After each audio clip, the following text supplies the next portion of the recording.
tarde a todos. Vou dar continuidade então nesse capítulo 4. Vou falar agora sobre a parte das instruções dos Espíritos, que é a parte final de cada capítulo. E no item 18 fala que a reencarnação fortalece os laços de família, enquanto que o princípio de uma única existência os destrói. E os Espíritos nos dizem que no espaço, os Espíritos formam grupos ou famílias entrelaçados pela afeição, pela simpatia e pela semelhança nas inclinações. Então, os Espíritos se atraem por afinidade e formam esses grupos. Então, os bons atraem os bons, os maus atraem os maus. Depende de cada das nossas atitudes, né? Tanto aqui no plano material encarnados, como no plano espiritual desencarnados. E também nos dois planos, espíritos encarnados e desencarnados se atraem também por afinidade. Nós estamos sempre nos reencontrando como amigos ou família, porque nós atraímos aqueles que simpatizamos. E também muitas vezes encarnamos juntos para ajudar uns aos outros, né? Seja na erraticidade, que é o período em que nós estamos desencarnados, esperando uma próxima encarnação, esse período chama erraticidade, seja aqui na Terra, encarnados. Os Espíritos dizem que quando voltamos ao plano espiritual, é como se nós estivéssemos retornando de uma longa viagem e a gente volta para o nosso verdadeiro lar. Às vezes reencarnamos juntos para ajudar uns aos outros. E mesmo que em algum momento nós não possamos reencarnar juntos, nós ficamos ligados pelo pensamento. Os que estão no plano espiritual ajudam os que estão encarnados e os mais adiantados procuram ajudar os que estão mais atrasados.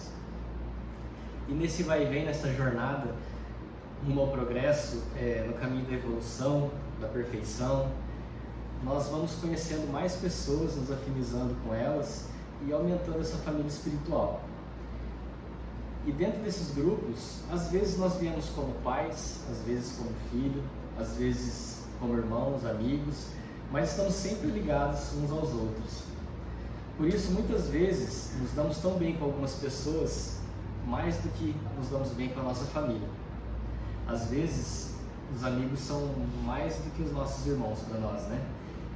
E é muito comum acontecer isso. Muitas vezes, quando a gente chega e encontra uma pessoa pela primeira vez, a gente fala, né? Parece que eu te conheço há muito tempo. E a partir dali começa aquela amizade boa que dura para a vida toda. E outras vezes a gente olha já de cara e fala, nossa, acho que essa amizade não vai dar certo. Ou a gente fala que o santo não bateu, ou que não sentiu uma boa energia naquela pessoa. Então alguma coisa está aí. Pode ser do nosso inconsciente.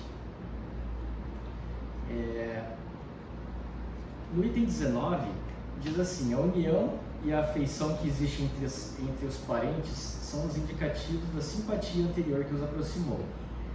Disse que uma pessoa não é da família quando seu caráter, seus gostos e suas inclinações não têm nenhuma afinidade com seus parentes. Ao dizer isso, está dizendo uma verdade maior do que se imagina. Deus permite essas encarnações de espíritos antipáticos ou estranhos nas famílias com um duplo objetivo. O primeiro é para ajudar o espírito estranho, para que ele sirva de prova para quem convive com ele. E segundo, que ele encontre na família que recebeu um meio de se adiantar. Então nós vemos sempre aqueles exemplos de famílias que são todas voltadas para o crime e no meio delas tem um filho que é totalmente oposto.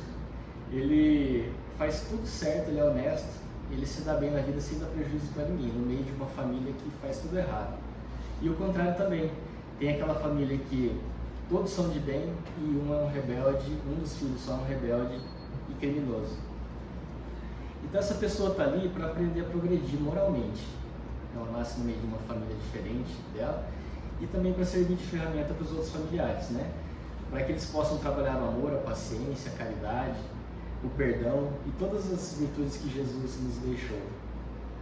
Aí vem aquele ensinamento que diz que as pessoas mais difíceis na nossa vida são as que a gente mais tem que resolver essa situação, né? Que a gente precisa se resolver. Acertar as pendências, ser mais tolerantes, pacientes. E se nós não resolvermos nessa encarnação, infelizmente, nós vamos ter que resolver nas próximas. Elas são as ferramentas para a nossa evolução e nós somos para elas também. Lembrando que a gente também dá muito trabalho para muita gente, né? Ninguém é santo. Aqui no Evangelho diz que ao retornarmos para o plano espiritual, um espírito que reencarnou, por exemplo, 10 vezes, ele pode reencontrar 10 pais, 10 mães, 10 esposas e os filhos correspondentes a essas encarnações. Quando eu vi isso pela primeira vez aqui na Casa Espírita, isso me tranquilizou muito, mudou minha forma de pensar, porque quando a gente não acredita e não tem a certeza de uma continuidade da vida, da existência, ou que nós somos espíritos imortais, quando a gente não tem essa certeza, nós ficamos apegados somente a essa família que a gente tem aqui. E a gente não imagina que vai chegar lá e vai reencontrar outros pais, outros filhos, né? Mas quando a gente compreende e tem certeza da imortalidade da alma, da reencarnação, dessa grande família espiritual, nós pensamos mais longe, ficamos mais tranquilos e mais desapegados. Nós passamos a entender o quão grande é essa família espiritual. E o Espiritismo, ele traz esse consolo para a gente, esse esclarecimento, né? O Espiritismo é bem compreendido, claro que dentro da condição de cada um, né, de compreender, e ele bem vivenciado, ele nos traz esse consolo e uma paz muito grande na nossa vida. E assim, nós podemos ver que a reencarnação fortalece esses laços de família, essa grande família espiritual. Aí mudando um pouquinho de assunto, mas ainda falando da reencarnação, dentro desse capítulo, no item 24, que tem o tema Limites da Reencarnação, nós temos uma pergunta já que Kardec faz aos espíritos, bem no início, que é: quais os limites da reencarnação? Eu, quando eu li essa pergunta a primeira vez, eu achei que fosse quantas vezes a gente poderia reencarnar, né? Mas ele está dizendo aqui a respeito do nosso corpo, até onde vai a reencarnação. E o Espírito São Luís é quem responde essa pergunta dizendo que não existe um limite bem definido para as encarnações se levarmos em conta o envoltório que constitui o nosso corpo físico. Nos mundos mais avançados que a Terra, ele é menos denso, menos pesado, menos grosseiro e, por consequência, menos sujeito às imperfeições e às infelicidades da vida. Nós vimos no capítulo 3, onde fala sobre os diversos mundos habitados, que tudo progride e tudo evolui. É um capítulo muito interessante, quem não conhece, é interessante ler para poder entender sobre isso também, né? Então, nos mundos primitivos, os homens da caverna tinham os braços longos, tinham os dentes caninos mais pontiagudos, né, para rasgar a carne, muitos pelos no corpo para se proteger do frio, e a vida era somente a luta pela sobrevivência. Ao passarmos para um mundo mais evoluído, o nosso corpo também evolui e vai ficando menos grosseiro, né? Não tão menos grosseiro, mas já tem um avanço na aparência, tem uma aparência mais agradável, mais delicada, né? O esforço físico já não é tão grande. As facilidades na execução dos trabalhos exigem menos do nosso corpo e mais da nossa intelectualidade. Então, nosso corpo vai se modificando ao passo que a gente vai evoluindo. E nós também começamos a trabalhar a nossa moral.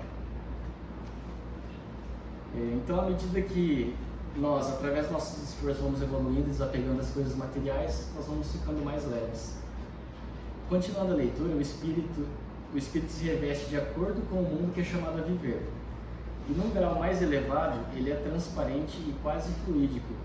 A encarnação, do ponto de vista material, tal qual conhecemos aqui na Terra, está limitada aos mundos inferiores. Quando o espírito trabalha pela sua purificação, ele se liberta mais rápido da necessidade de encarnar. Assim, continuar reencarnando vai depender de cada um.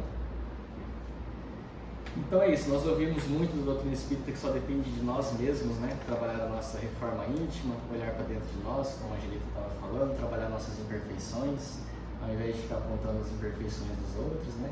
Trabalhar a nossa moral, trabalhar a caridade, praticar o bem, fazer nossos pequenos esforços, como os Espíritos dizem no Livro dos Espíritos, né? Que com mínimos esforços a gente evolui, mas nem isso a gente faz, né? Nem esses mínimos esforços.